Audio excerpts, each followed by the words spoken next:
Buenas tardes, comunidad de Beyond Type 2. Otra vez los saludamos aquí en una nueva sesión. Esta vez vamos a platicar sobre obesidad y diabetes y muchas otras cosas importantes que tienen que ver con nuestro estado de salud en general.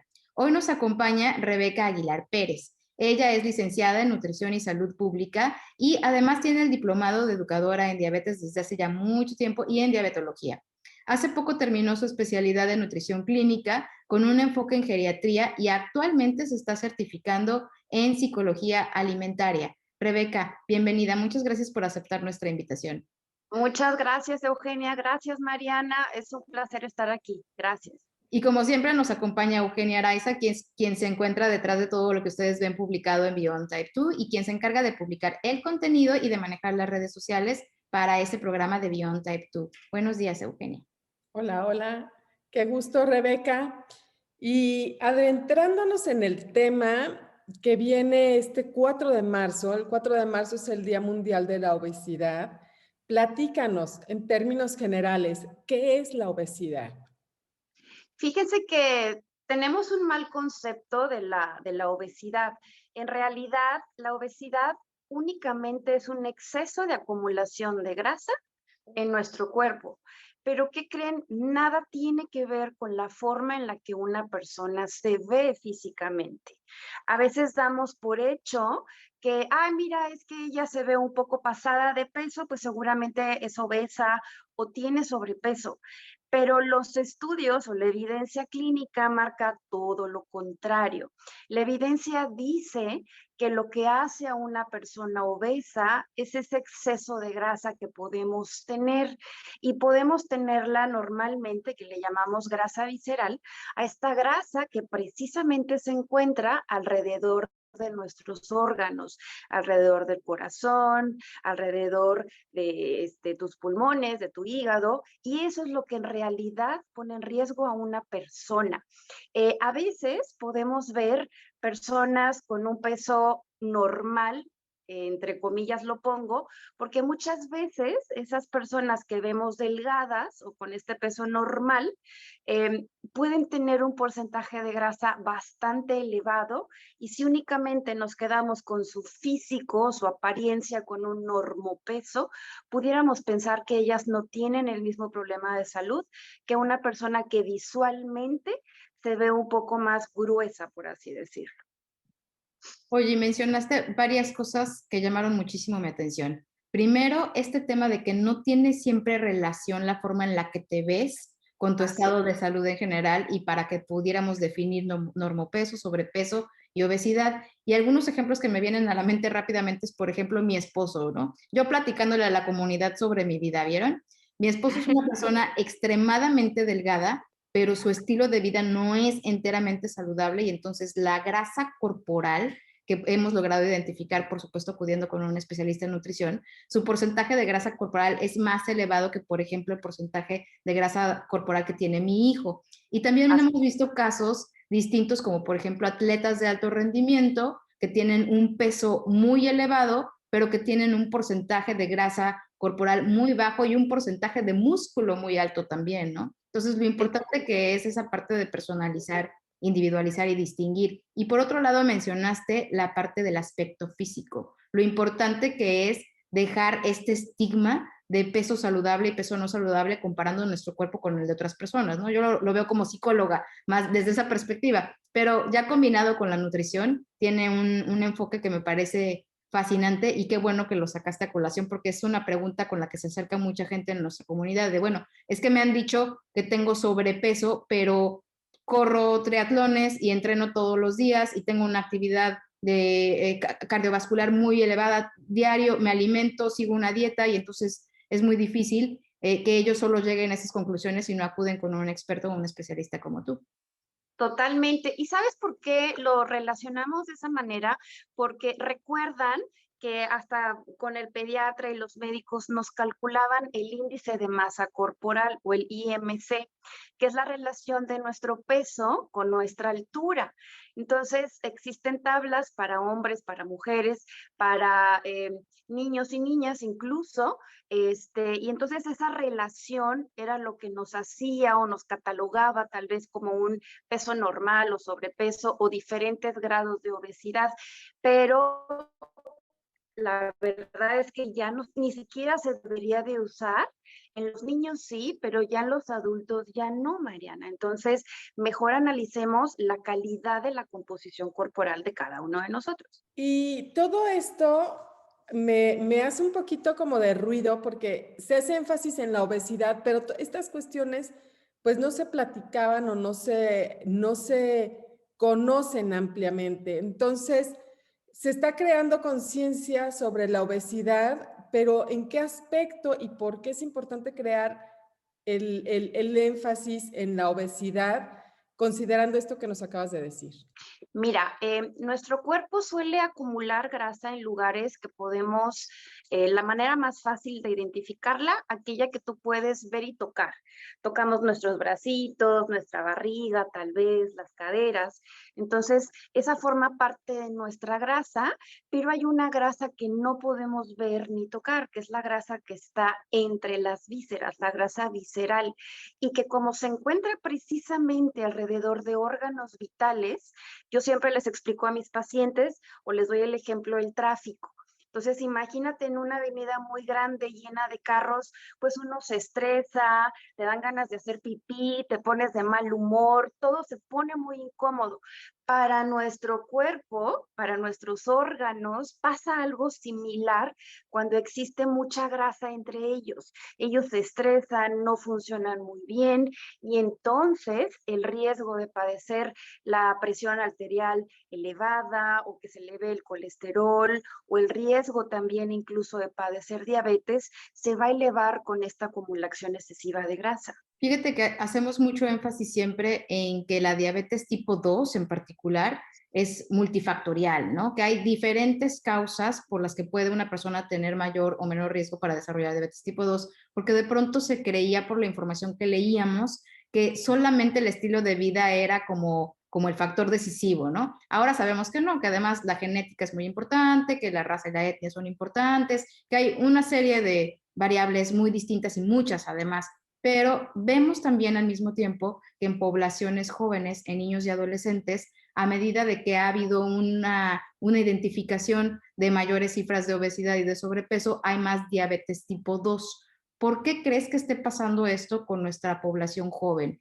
Número uno. Y número dos, ¿cómo podemos ayudar a las familias a hacer esta identificación, ¿no? Del niño a que a lo mejor físicamente luce más pesado que otro niño, pero que es más saludable? ¿Cómo podemos orientar a las familias en ese sentido?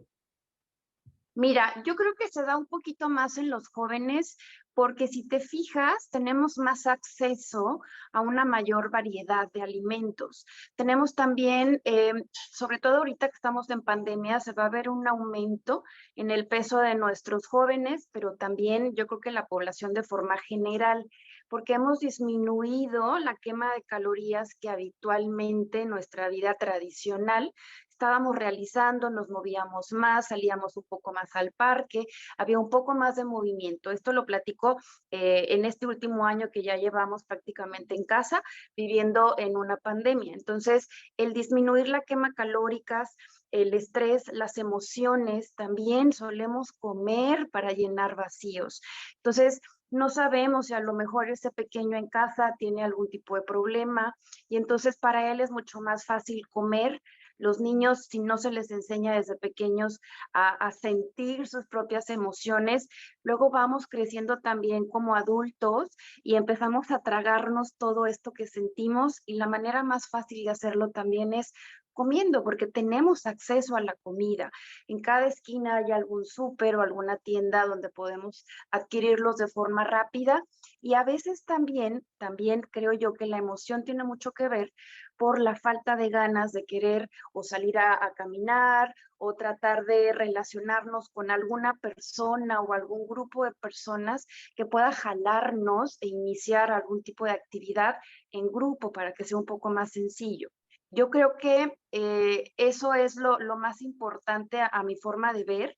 Y dos, yo creo que lo correcto siempre es no nada más quedarnos con la opinión de nuestros médicos. Existimos profesionales en el área de la nutrición.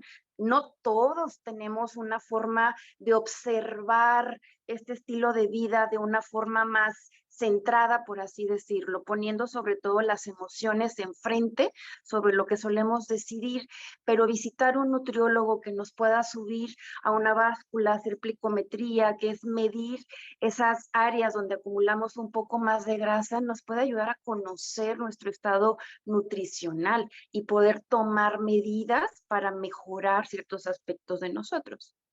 ¿Consideras que estos son como el primer paso que necesitas dar para la pérdida de peso? Y mi duda es, ¿hay una secuencia como que progresiva? Si paso 1, ve con el nutriólogo. Paso 2, o sea, ¿hay una secuencia progresiva para lograr esa pérdida de peso y de una forma saludable? Porque tampoco se trata de perder peso, por ejemplo, en estas dietas mágicas que bajas de peso, pero lo que estás bajando es masa muscular y al final eso te causa más daño que haberte quedado incluso en el peso en el que estabas. Sí, Eugenia, eso que estás comentando es súper importante. Si se fijan, hablamos de las emociones y no puedo dejar a un lado la palabra placer a la hora de hablar de los factores que tenemos que considerar. Hay que recordar que todos los humanos necesitamos una dosis de calorías, de placer en nuestra vida para poder hacer las cosas. Dudo mucho que tuvieras un par de zapatos súper incómodo y que lo quisieras usar por muchos años o por muchos meses. En el estilo de vida es exactamente igual. No debemos de perder el placer de lo que nos gusta o lo que disfrutamos.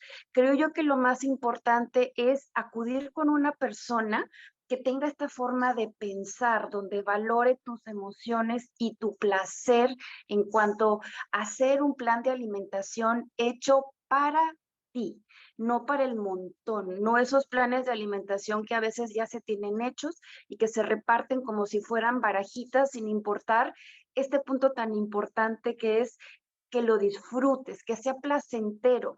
¿Sabes por qué? Porque el objetivo es que lo podamos sostener por muchos años, que lo podamos sostener, si se puede, para todos los años que nos queden de vida. Y si a mí me das un tomate y una lechuga y me prohíbes tragarme una dona que me encantan, pues yo lo voy a poder hacer 10, 15 días y no estoy logrando mi objetivo. Pero si junto con tu nutrióloga, hacemos este plan de alimentación que a ti te beneficie en mejorar tu estado de salud, pero que sigas disfrutando lo que a ti te gusta, dejando a un lado los mitos y los tabúes o satanizando alimentos, creo yo que por ahí vamos a dar a un objetivo cumplido y sobre todo sostenido por muchos años. Qué importante que hablas tanto sobre la persona. En lo personal, yo he encontrado, por ejemplo, que el trabajo que realizo con mi experto en nutrición es un trabajo muy enfocado en mí como persona. Entonces, el plan de alimentación que sigo yo es un plan creado tomando en cuenta todos mis requerimientos, incluyendo también esta parte de mi requerimiento emocional. Vaya, en mi plan de alimentación hay alimentos muy saludables y muy adecuados para que yo pueda tener un estado de salud muy óptimo, pero también están los alimentos que yo más disfruto. Entonces tengo cubiertas estas dos áreas, ¿no? Que es lo que debería ser la salud si hablamos en términos holísticos, ¿no? Incluir la parte de mi salud física, pero también incluir la parte de mi salud emocional. Y ciertamente estas dietas que tú mencionas de listado descargable, pues no tienen esa capacidad de tomar en cuenta tus características y mucho menos son centradas en la persona, ¿no? Son centradas quizás en grupos, y esto no quiere decir que no sean útiles o que no pudieran ser efectivas, pero ciertamente una dieta de ese tipo no serviría para alguien como yo, para alguien como Eugenia, ¿no? Que necesitamos hacer más énfasis en todo lo que necesitamos. Rebe, ¿con qué tipo de especialista sugerirías tú que se acercara a una persona diagnosticada con diabetes tipo 2 que además sabe que necesita perder peso? ¿Qué tipo de experto debe consultar? Aparte de su educador en diabetes, que es súper importante para esta formación, porque recordemos que saber ayuda.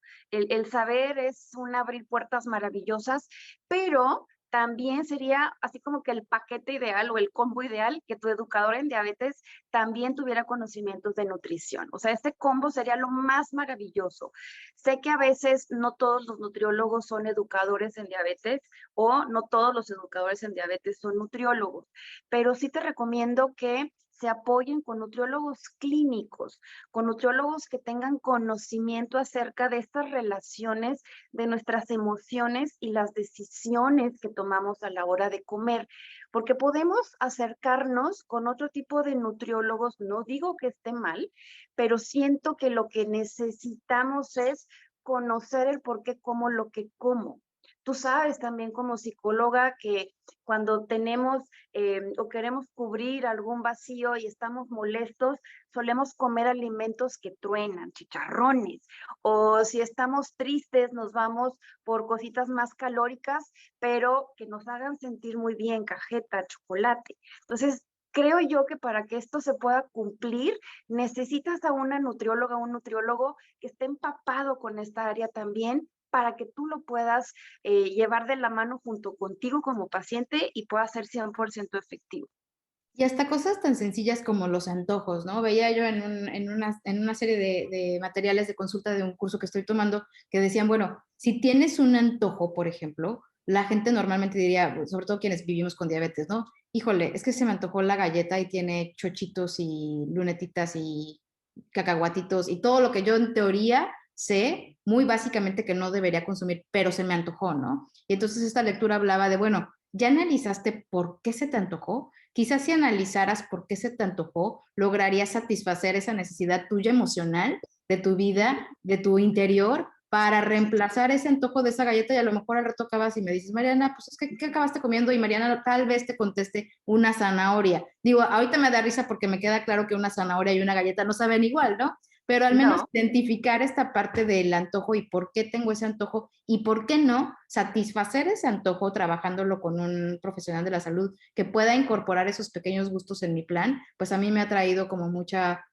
paz y mucha habilidad para poder, como tú dijiste al principio, sostener un plan de alimentación durante mucho tiempo, que parece que no es para todos una tarea tan sencilla, ¿no? Así es, y pues pasar hambre no es la solución de ningún problema. Entonces, mucha gente piensa que la única forma de poder quitarse esos kilitos extras, pues es pasando hambre. Y la verdad es que dentro de una alimentación 100% saludable está la donita, está la galletita balanceada con todo lo demás. El caso es que tú lo sientas placentero 100%. Claro, y ahí también la importancia del equipo multidisciplinario, ¿no? O sea, hay Claro. cuestiones de alimentación que no tienen que ver con alimentación, sino tienen que ver con otro enfoque más analítico, más de adentrarse en la parte psicológica de la persona, ¿no? Y pues te agradecemos muchísimo, Rebeca, nos dio muchísimo gusto tenerte con nosotros. ¿Dónde te podemos encontrar? Mira, yo vivo en Monterrey, vivo en la ciudad de Monterrey. Mi consultorio está ubicado dentro del Centro Médico Inglés. Estoy en el cuarto piso, consultorio 405 y una buena referencia. Me encuentro a un ladito del Hospital San José, que es muy conocido en mi ciudad. Mi correo electrónico es rebeaguilar,